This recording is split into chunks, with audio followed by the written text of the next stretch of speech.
So how are anthropologists different to economists? In this video, I'm going to give you some basic pointers for understanding a crucial difference between the two. I'm also making this in tribute to the late and great David Graeber, who's an economic anthropologist who had a big influence on me and many other people, who tragically died in 2020. One of the reasons why I've always resonated with David Graeber's work is that I too come from an anthropology background, and I also understand his frustration with the economics discipline. Economics is a hegemonic discipline that has huge amounts of political power, whereas anthropology has always been much more marginalized, but often has much more interesting things to say about economies and the diversity within them. So economic anthropology is the branch of anthropology that specializes at looking at human economic life. All the different things that go into sustaining us and keeping us alive and allowing us to provision for ourselves, whether that be production, consumption, distribution, or reproduction. Now, anthropology often has a kind of antagonistic relationship to economics, albeit the economics discipline is not always aware of this because the economics discipline has so much power in the world and often doesn't have to think about the critiques that come in from other disciplines. Nevertheless, different people give different reasons as to why this antagonism between anthropology and economics exists, but this is how I would describe it. Anthropology always basically starts from the recognition that a person, in the first instance at least, cannot exist apart from a group. Put differently, anthropology always assumes that the human network, the human society, the enmeshed network of relations always precedes individual people. Every person in history has always been born into an existing social context. The network always precedes its individual members. In this context, it also recognizes that care and reproduction actually precede any form of solo heroics. Human babies don't survive for very long if they're left to fend for themselves, if they're left to be individuals. And even if they miraculously survived without others, they would not be able to speak language, which would basically make all future social interactions impossible. And they certainly wouldn't be able to engage in forms of trade, which require building relationships with other people. In fact, the only known examples of truly solo children are what we call feral children, and these are always tragic cases of these kids that have been severely neglected and abused and basically are unable to interact, and they cannot form part of a normal human economy. So the basic point is that before anybody in this world can pretend to be a solo economic agent, they first have to be born and cared for by other people and nurtured to a point where they can start to perceive themselves as an individual. Now, as children grow up into adults and gain confidence, it's true that they will start to become aware of marginal differences between themselves and might start to entertain the idea of being some kind of autonomous individual. But for much of early human history, this could never be a primary way a person would think about themselves. It could never be a primary orientation. The idea that you could just walk off on your own out into the horizon was simply not a reality for people. It's also not a reality nowadays, but we find it easier nowadays to imagine that for various reasons, which I'll get into. Put simply though, in early human society, there really wasn't a very strong concept of an individual self that existed apart from a clan or a tribe or the people around you. Anthropologists then were among the first to realize that this term individual, which is used extensively in our modern world, is not so much a description of reality as it is a kind of ideological concept, which emerges from within certain groups under certain conditions in certain times and certain places. More specifically, it's a concept that really flourishes in the presence of vast nation-state systems that remove the need for close connection or kinship with others. Within a large-scale nation-state, you actually can indeed leave your place of origin and walk around as if you're a total stranger among other strangers, whilst all being held under this common meta-rule system with legal systems, monetary systems, and abstract national ideologies and flags that give some loose sense of connection to all these strangers around you. The heretical thought that then emerges among anthropologists is that perhaps the modern individual is actually a product of states. This is also why modern anthropology has connections into left-leaning anarchism. Anthropologists were among the first to sense that capitalism is in fact catalyzed by states, rather than existing in antagonism to states. Now, this orientation actually places many anthropologists in opposition to many standard economists. Now, I say standard economists here because Obviously, there is diversity and nuance among different types of economists and different schools of economics, but I'm going to basically be talking here about mainstream economics or neoclassical economics. Now, standard economics grew up in the context of modern states and focused its attention on the population of these states. Basically, the early economists were Europeans sitting in European cities, imagining that context as the sort of baseline starting point for their analysis. So much like a fish that struggles to see the water that it's swimming in, all these economists were basically ordinary European people who took a whole bunch of things for granted. All the kind of features of a state were just blended into the background to them. They didn't really think very much about them. Anthropologists, by contrast, were originally attached to a colonial project of those European states. They get sent out into the colonies, right? So initially they did carry with them many of the assumptions that a person from Europe might have about how economies work.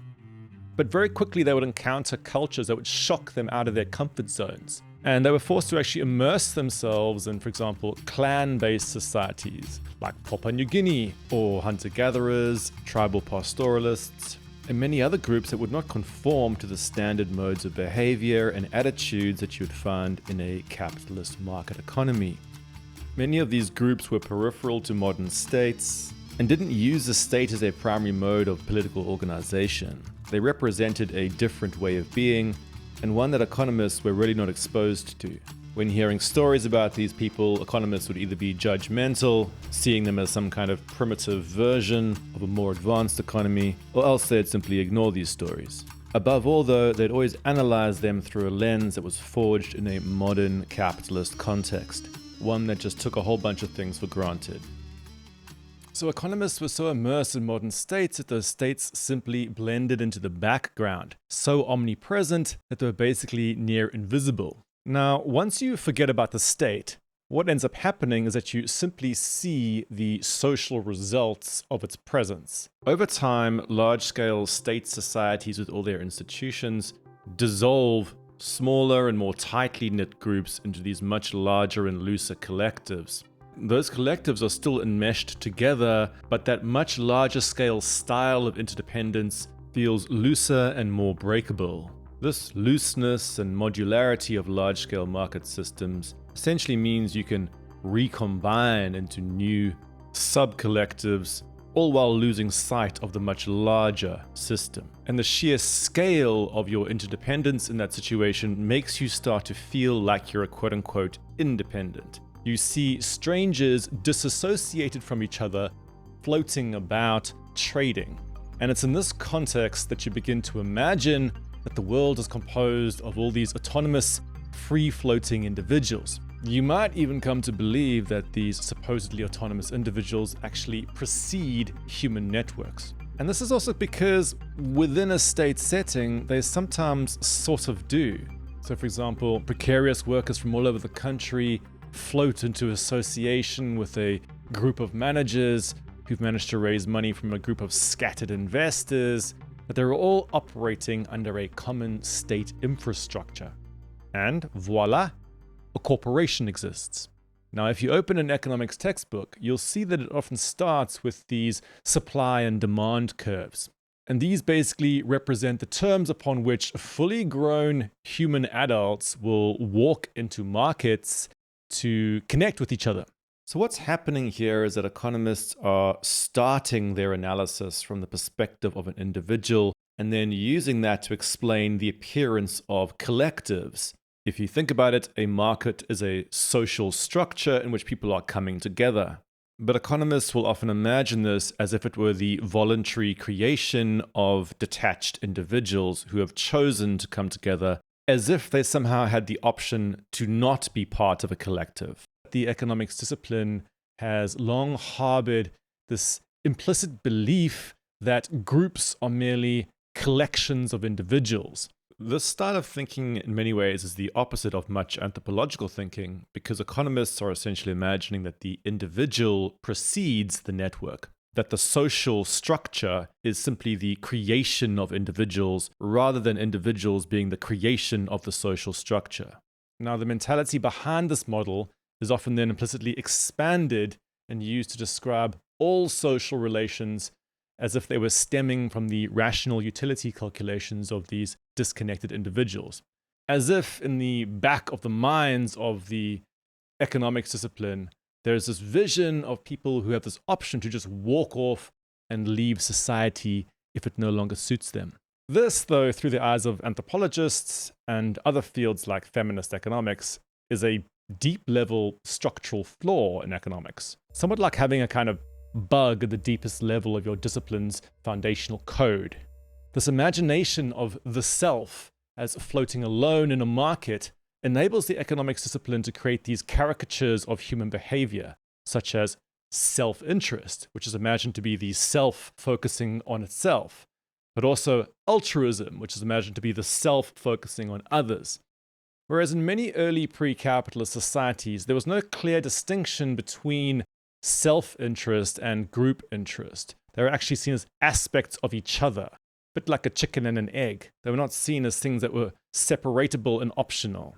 At its worst then, mainstream economics has this very bad habit of taking this historically specific economic system, our modern system, which is based around capitalist monetary exchange, which was unleashed by large-scale nation-states, and then generically labeling it as economics, and then universalizing it and projecting it backwards in time into situations where it never existed. As an analogy to this, imagine a music professor claiming that classical music is the only form of music, and then proceeding to use Western classical music notation and scales to transcribe Indian ragas. So this kind of colonizing tendency in economics has generated a lot of atrocious theories.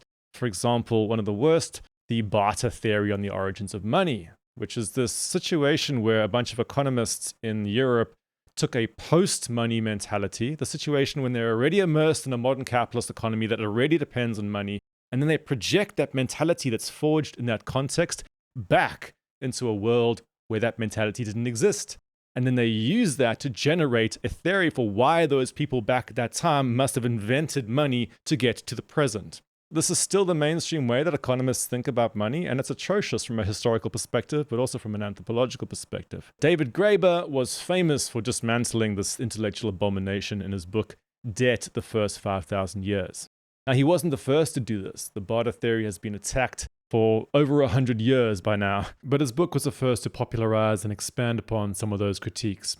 Debt, the First 5,000 Years was a great example of anthropology charging the gates of economics, revealing the hidden political dynamics behind these supposedly scientific theories of economics and the supposedly unassailable moral judgments such as debts must be paid. So David Graeber was a master of the style of anthropology that opens your eyes to the fact that the palette of economic options is far wider than you might think. A conservative economics department will often attempt to naturalize the mentality that accompanies capitalist monetary exchange. Economic anthropology, by contrast, is a bit like a rebel holdout in our collective subconscious, keeping alive knowledge of other ways of being, many of which still exist under the shadow of our dominant economic system, and which are often parasited upon by it. So this is what it's like being an anthropologist in an economist world. I'm just going to conclude with some personal reflections about David Graeber. One of the things I remember most about David Graeber is how humble and committed he was to solidarity. I remember once waiting in line with him to get into this event in London, my friend Julio, and the hall was incredibly overcrowded and we were too late to fit in. Now, David was a VIP. He could have easily walked up to the door and asked to go in, but he refused to skip the queue. He refused to treat himself as being more important than other people. So we ended up sitting in the breeze outside the event and discussed building a collective group called Spectre, the secret political economy consortium for the total redistribution of everything. During the lockdown, during COVID, me and Julio actually started making some videos with David on a channel called Spectre TV. I'll put a link to it down below. It was on basic income, and it was the last time I ever spoke to David, because he tragically died a few months later. If you don't know David's work, I really recommend getting to know it. Here's another video you can check out which I made about him. The last thing I'm going to say about David is that he was a quirky poker hand. His political views were well known, a bit like the upturned cards you'll see in a game of Texas Hold'em, but I feel incredibly fortunate that on a few occasions I was lucky enough to see one of his personal cards or two. He was eccentric, he was hilarious, he was warm, and I and many others will miss that deeply. So, the fight goes on to promote economic anthropology. Hope you've enjoyed this video. If you'd like to see more like this, please let me know in the comments. Otherwise, like, subscribe, and I'll see you next time. Much love.